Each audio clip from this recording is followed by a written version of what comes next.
네, 이승원의 세계는 그리고 우리는 함께하고 계십니다. 오늘 본격적인 인터뷰에 앞서서요.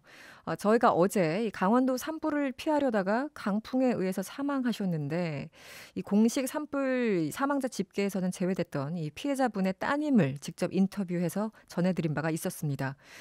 관련해서요. 오늘 강원도 재난안전대책본부에서 그 피해자분을 산불 사망자로 공식 인정한다고 밝혔습니다. 그래서 최종 강원 산불로 인한 이 인명 피해는 기존 사망 1명에서 2명으로 재집계가 됐습니다. 저희와 인터뷰하신 따님께서 이런 의견을 주셨어요. 이 어머니의 억울한 사망이 이제라도 인정돼서 그나마 다행이다. 이렇게 전해주셨습니다.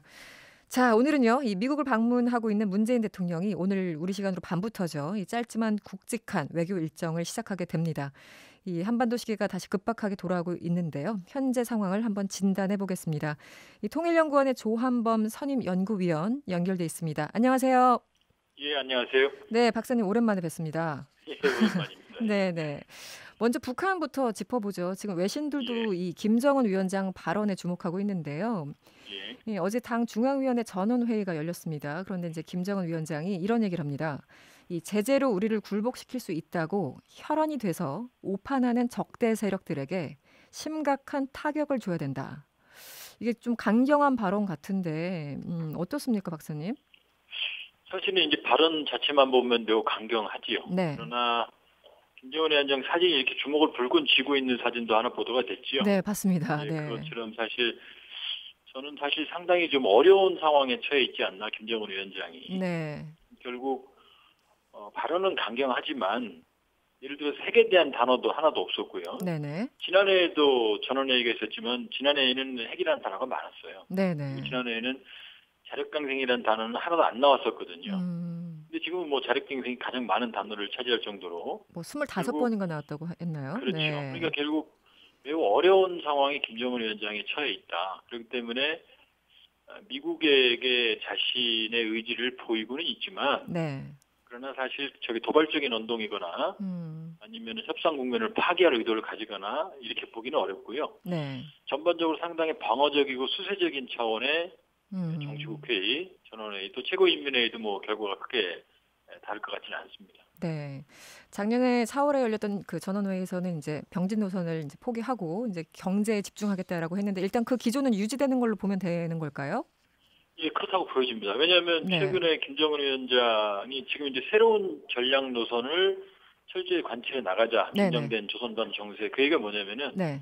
새로운 전략 노선은 사실은 지난해 음. 4월 달에 채택을 한 네. 경제건설 총력 집중 노선을 새로운 전략 노선이라고 부릅니다. 네. 북한에서는. 네네. 그러니까 뭐 새로운 도발 이런 게 아닌 거고요. 음. 결국 경제를 계속해서 강조를 하고 있고 네. 대북 제재가 풀리지 않고 있고 남북 경협이 원하는 만큼 가지 않는 상황에서도 네. 지금 경제를 강조하고 있거든요. 네네. 그렇기 때문에 최소한 경제 핵 무력 노선을 완성을 선언한 상황에서 음. 이제 경제에 방점을 둔 쪽으로 국정 운영의 기조를 바꾼 거는 틀림이 없는 것 같습니다. 네. 근데 일단 이 발언들이 이제 지난해도 마찬가지고 올해도 마찬가지고 전원회의라는 데서 중요한 발언들이 나오잖아요. 예. 일단 이 전원회의가 좀 낯선 분들이 많으실 텐데 어떤 회의인지 좀 설명을 해 주실까요? 그러니까 이제 북한은 공산당이 지배하는 사회입니다. 그렇죠. 네. 그 모든 공산주의 국가는 국가가 아니고 국가의 당이 있거든요. 네. 그러니까 우리는 군대를 지휘하는 게 국가입니다. 네. 국가 수반이고 내각인데 예를 들면 중국 인민해방군은 국가의 군대가 아니라 당의 군대예요. 네네. 그러니까 당 중앙군사위원회가 지휘를 합니다. 네. 북한도 당 중앙군사위원회가 지휘를 하거든요. 음. 그러니까 당이 최고 결정을 할 수 있는 중앙위원들의 전원회의, 그러니까 중앙위원회 전부 모이는 게 전원회의고 네. 그 중에서도 또 정치국원들이 모이는 게 정치국회의고 음. 후보위원까지 하는 게 확대회입니다. 네. 그리고 이제 지금 열리고 있는 오늘 열렸겠죠. 그 네. 최고인민회의는 우리를 치면은 국회에 국회 국회에 같이. 해당하는 거고요. 그러나 네. 실권은 없습니다. 그러니까 사실은 정치국회의, 네. 그다음에 노동당 중앙위원회 전원회의 이게 네. 사실은 중요한 결정을 내린 핵심적인 기구죠. 네. 정책회의 그제 그리고 전원회의 어제 이렇게 연달아서 열었는데 사실 여기가 핵심이다라고 말씀을 해 주신 거고요. 일단 한미 정상회담 직전에 이런 발언이 나와서 이게 어떤 의도인가 여러 가지 좀 해석도 가능한데 그 북한의 지금 속내는 어떤 걸까요? 뭐 일부 워싱턴 한미 정상회담에 대해서 김정은 위원장이 기대를 안 한다 이런 얘기도 있는데요. 네. 저는 그렇지 않다고 봅니다. 지금 가장 절박하게 문재인 대통령이 협상안을 들고 오기를 바라는 게 김정은 위원장이라고 보거든요. 네네. 왜냐하면 지금 경제건설 총력 집중 노선은 전환했고 네.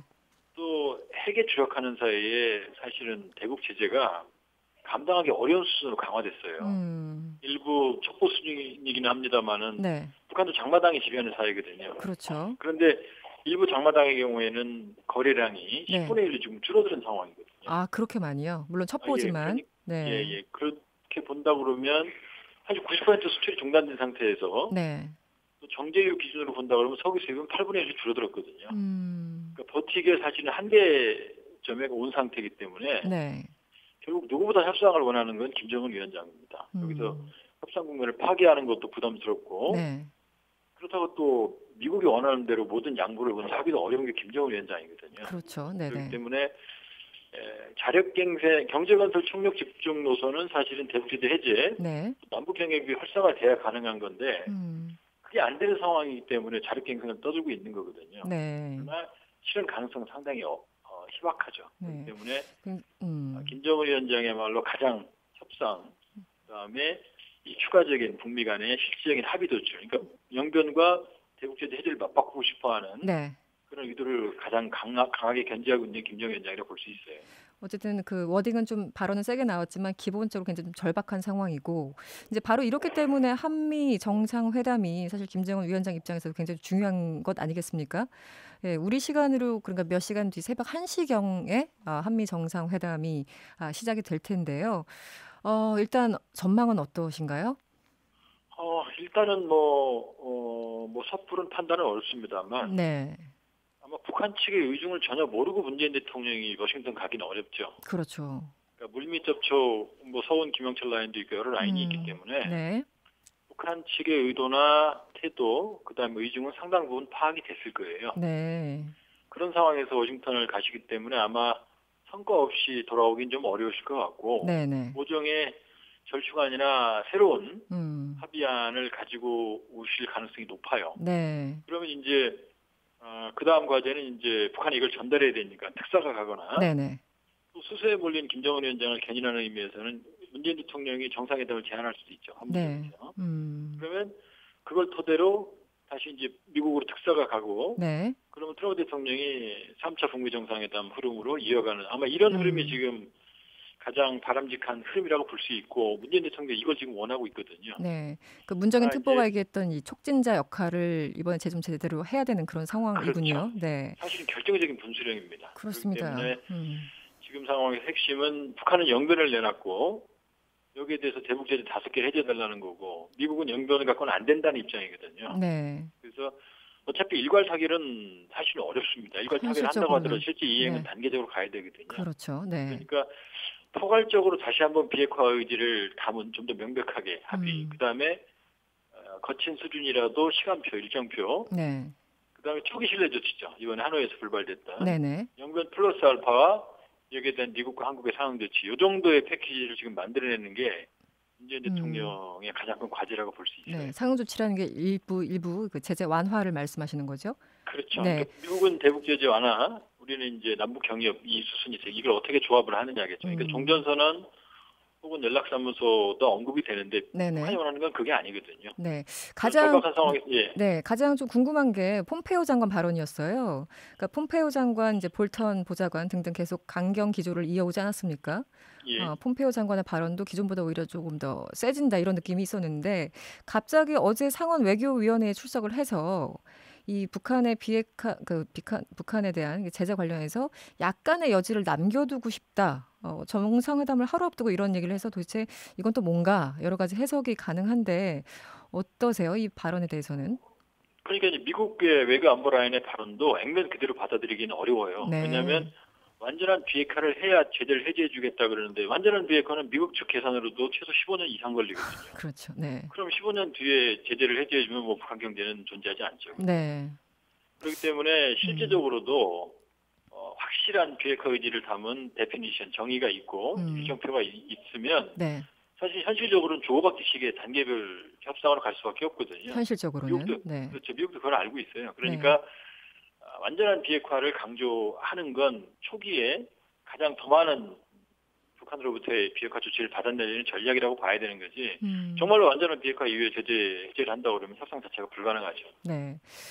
또 특이한 점이 그 문 대통령이 트럼프 대통령 만나기 전에 폼페이오 국무장관, 존 볼턴 국가안보 보좌관 그리고 마이크 펜스 부통령까지 이런 인사들을 차례로 접견할 예정이라고 하는데요. 여기는 어떤 의미가 있을까요? 이게 이제 미국의 사정입니다. 우리 같은 경우에는 의사소통이 사실 일관된 입장을 가지고 있으니까 문제가 없는데 네. 북한 표현대로 트럼프 대통령은 협상하려고 그러는데 볼턴과 폼페이오 장관이 방해했다. 그 이야기는 미 행정부 내에 혼선이 있다는 얘기거든요. 네, 대통령과. 최선희 부상이 그렇게 주장을 했죠. 네네. 그렇죠. 그건 맞는 것 같고요. 그렇기 때문에 그 실무 라인에서부터 공감대를 형성을 해 나가기 시작을 하는 거죠. 그러니까 네. 사실은 우리로서는 전방위적으로 사실은 접근을 하고 있다 이렇게 보는 거죠. 그러니까 핵심 참모진부터 시작해서 네. 바텀업으로 올라가는 게 거꾸로. 그래서 마지막에 트럼프 대통령과의 회담을 통해서 절충안을 새로운 합의안을 만들어내겠다 이런 전략이 일환으로 보여집니다. 보통은 참 카운터파트 그러니까 폼페이오 장관과 강경화 장관 뭐 이런 식으로 해서 각각 정의용 실장과 또 뭐 볼튼 보좌관 이런 식으로 하는데 일일이 문 대통령이 다 만난다는 건 그만큼 좀 의지를 보여주는 건 아닌가 이런 생각도 들고요. 사실 우리는 지금 형식을 따질 여유가 없어요. 결정적인 여기서 사실 물꼬를 트지 못하면 네. 이 협상 국면이 장기간 표류될 수 있거든요. 그러면 사실은 제재가 유지되고 협상 국면이 장기간 교착이 되면 네. 북한 내부의 불안정성이나 또 김정일 위원장이 여러 가지 새로운 선택을 할 가능성도 배제할 수는 없거든요. 네. 그러니까 한반도 평화를 위해서는 사실은 뭐 발벗고 나서야 될 그런 상황입니다. 네. 마지막으로 짧게요. 이번에 문 대통령이 이것만은 좀 가져왔으면 좋겠다 싶은 게 어떤 게 있을까요? 짧게 좀 부탁드릴게요. 영변과 영변 플러스 알파 혹은 미국의 상응 조치 이 패키지입니다. 그 패키지. 이걸 통해서 협상 국면을 이어갈 수 있는 동력을 확보할 수 있는 거죠. 네, 알겠습니다. 지금까지 통일연구원의 조한범 선임 연구위원이었습니다. 고맙습니다. 예, 고맙습니다. 여러분의 퇴근길을 꽉 채워드립니다. 평일 저녁 6시 5분 이승원의 세계는 그리고 우리는